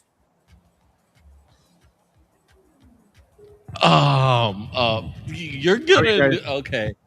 You just did that, so now, all right. You're taking. What's going on? 30 points of poison damage from that because those crab legs weren't touched quite yet from the dispel poison. That's why I said nah, because I knew it was happening. I just did that for continuity purposes. All right, so her stomach begins to bubble. Excuse me. she rocks over the water. Good thing you're flying over the ocean. You just blew chunks. You see Lamagard's palm as he waves his hand and cures poison from all the giant pieces of crab meat, and he sets up a small area for a fire as he raises his hand over like it's like a little light shield above the ship as we're flying slowly right now. It looks like the raindrops are hitting like back on the menu, boys. As he looks over, he goes, "Well, I'm going to guide the ship, and I'm going to get us there, but we can't go too fast yet. The storm's too heavy, and our ship is too small. We have to go at a good pace." And he's like, "So you guys rest up. It's going to take us maybe a day now. They got out of sight." As the fight between you guys was long enough for them to get out of your range of view. Mm-hmm. Now we have to get to the right direction. As he sits back, Steph turns. Tab's like, at least I have to worry about that again. Ugh. Right. Down here, you know how to kill a monster with poison. Oh, the next time I'm gonna have to lay off of becoming a sea creature. So the taste of her mouth is hate the taste of my mouth. Yuck. Chrome looks at all of you and goes, "Okay, guys. It looks like it's going to take a little bit. I have a compass here that can guide us." And she looks back, "But we should get some rest and eat." So she walks up and sees where the food is placed, pulls up one of her, it looks like a little bag. She pulls out, it looks like a chair, but you see it moving on its own. And she sits on it, and it looks over at you guys and blinks, and then closes its eyes. And you see her grab a piece of crab meat and feed it to the chair before she eats herself. And you see the crab meat be eaten by the chair as it's a mimic chair. As Chrome goes, "What? You guys don't have mimics for pets? I do. I've been fighting them for so long. I learned how to teach them." Steph's stomach bubbles again. She throws up. Oh, because she's seen the crab leg again. Oh, don't worry. The poison's gone now, but it made it a bit spicy. Oh, don't mention, please don't mention no more seafood. As Chrome eats the. Well, sorry, Spev. Looks like that's what we're going to be having to eat for a while. Right, pass. You guys got a couple 100 pounds of giant crab meat. This is all your. Excuse me. Chrome looks over, going, goes, "If she doesn't want her chair, I'll take it." Just starts eating it. I've lost my appetite, you big oaf. Just take. Chrome looks over, goes, "Spev's acting like she's pregnant, not seasick. Oh no, I wonder who her last mate was. I remember being pregnant." No. I am not pregnant. I am not pregnant, you pink oaf. Hey, we're just ladies here, just to have girl talk. And she eats another big piece of crab and sits on her chair that's eating another piece of crab as well. And she goes, "It's a good mimic, don't worry. It'll listen." So she eats. Everybody else, you guys eat. This will take us a short rest. You hear when she says it's a good mimic, don't worry. You hear from it sounds like her shadow. "Yeah, don't worry about that. It really is a good mimic." She stops and looks over. Edward, why are you here? You hear a You loud really bell. thought you could go to you really thought you could have some action, especially without me, especially when there's a certain dragon involved. True, true. Luna was trying to keep it quiet from you. I was wondering why Can I my roll, shadow was heavy today. can I roll something? Because I think if it's successful, you may have a stowaway. Oh, geez. Let's see. I want to roll for stealth. If it's success, you won't know who the stowaway is. But if not, if it fails, the stowaway is revealed. That's all you need to know. For How many stealth, stowaways on this ship? an 8 plus 8, 16. Oh yeah. Is this, I'm sure that revealed. is that revealed? Who is this, Kit? You saw it was a bear, a wooden empty barrel tipped over and fell over. No. Edward knocks it over on purpose. Hey, it's Elf Boy. Hi. I just wanted to tag along. Out of everything, he chose the fish bucket. What? Guys, It was What? nothing. Picking What? at his teeth after that fine meal. It's Oh, like, I thought that was the spittoon. it's the pipsqueak again. Good thing I don't Hi, eat fish from that bucket, period, because ew and oh my god, and oh, seriously, just. And she runs right next to Spev and starts puking next to her, going, like, ew. What? And What did I Spev do? smells horribly of spit and tobacco and fish. You didn't have to do that, Crumb. Oi, it's the pipsqueak. Hey, I am not a pipsqueak. I'm an elf. What sticks like bad minnow and beaks? You do. That would be you. That would be you. You're the one that hid in the bucket that people got mistaken for fish/spittoon. It's like Grismont gets up, goes over. Let's fix that. Grabs Kit by the scruff of his neck and throws him overboard. Hey, no, you can't do that. No. Oh, jeez.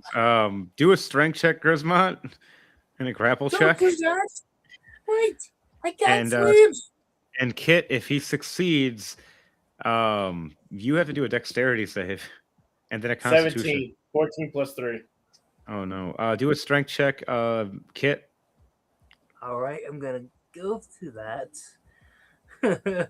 Miss. Damn it, you orc! How could you do that? Roll for straight check, right? Yep. Roll for strength check. Okay, here we go. Yeah, strength check. A 16 plus 2, 18. Damn. Yeah. He grabs Griff Griffmont by the wrist. You're not taking me anywhere, you big hover. Don't let me go. Even with Grismont being stronger than Kit naturally, Kit knows how to slide away, as he's been grappled by mimics even worse. As he pulls away using his elvish cloak, you see Chrome do prestidigitation to. He has to deal with my 10-foot shadow monster. He's okay with it. Right. As Chrome looks As over I notice that I keep throwing back in, I look to the crew and go, "Oi, lads! Who wants to throw the smelly elf overboard?" As Chrome walks up and goes, "Okay, guys, I'm going to make sure that Kit doesn't smell anymore." As she does prestidigitation to Kit to make sure he doesn't smell anymore and he's clean now. As she shakes her head, going, "Wow, no wonder Mayhem is always irritated.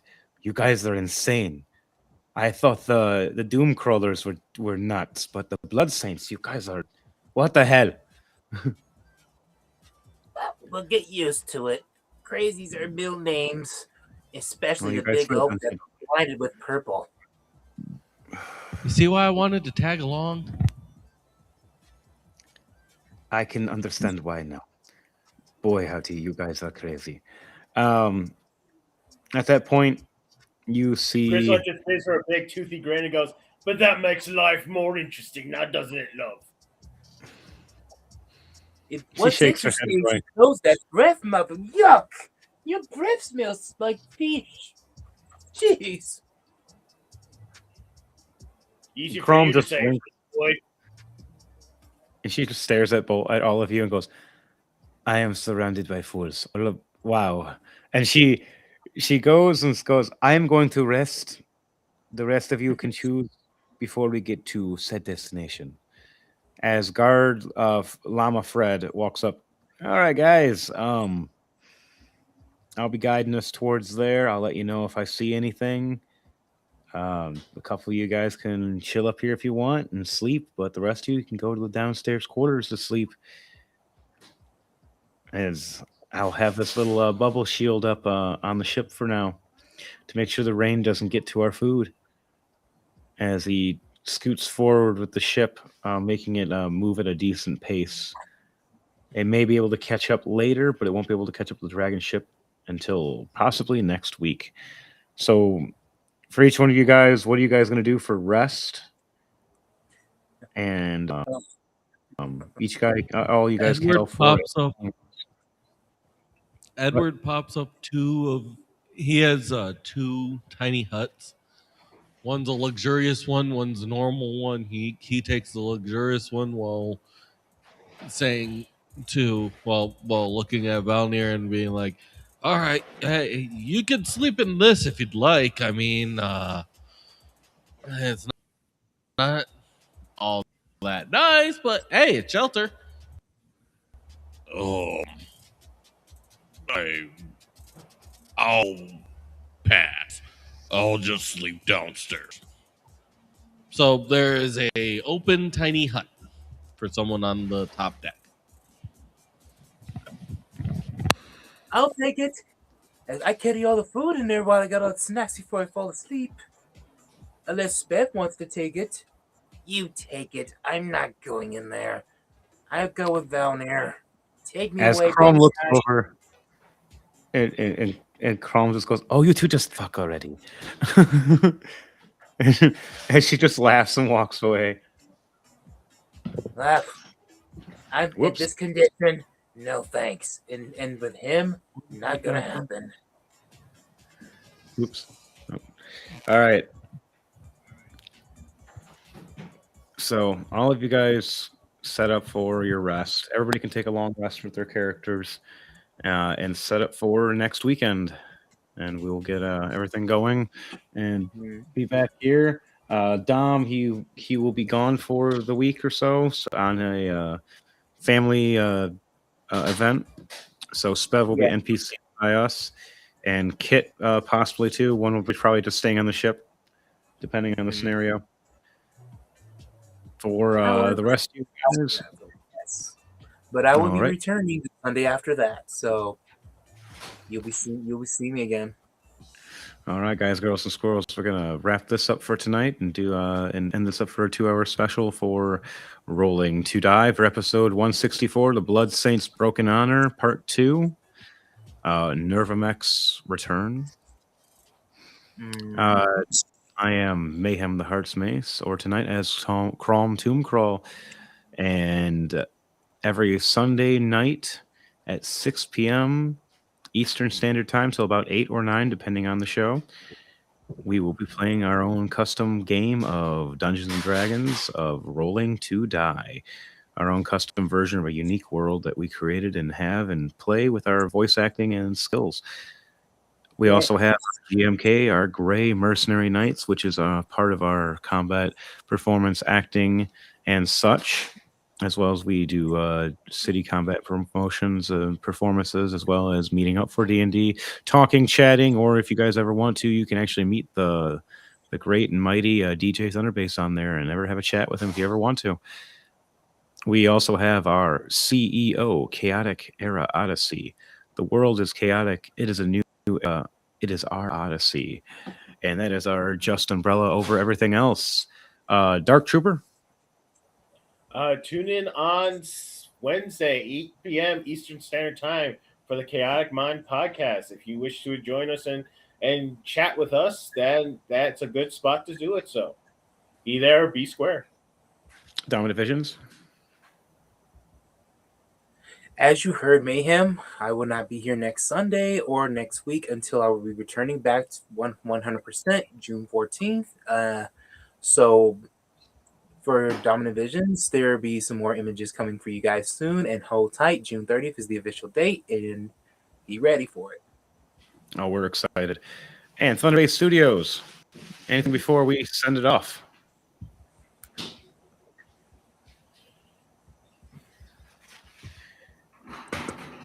Remember, our music is done by, and our visuals and effects are done by DJ Thunderbase himself. Hit it, DJ.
All right. Good night, everybody. Have it. Next week.